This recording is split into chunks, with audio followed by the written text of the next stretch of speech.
Hi செல்லம், மாமா உனக்காண்டி ஸ்பெஷலாக ப்ரெட் ஆம்லெட் போட்டு தரேன். சாப்பிட்டு பார்த்துட்டு எப்படி இருக்குன்னு சொல்லு.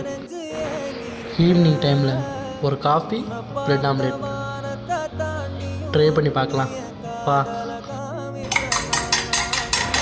2 நிமிஷம் காஃபி ரெடி ஆகலையும் ப்ரெட் ஆம்லெட் போட்டு தரேன். கொஞ்சம் வெயிட் பண்ணு.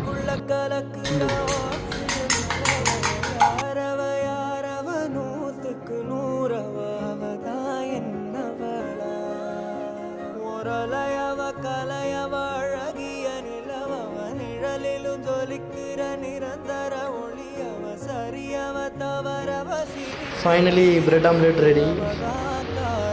வெயிட், இது நார்மல் பிரெட் ஆம்லெட் மாதிரி இல்லை, வித் லவ்வோடு பண்ணியிருக்கேன். சுவையாக இருக்கும், டேஸ்ட் பண்ணி பாரு. நெக்ஸ்ட் என்ன வீடியோ போடலான்னு மறக்காமல் கமெண்டில் சொல்லிட்டு போ. அடுத்த வீடியோவில் சந்திப்போம். See you soon baby.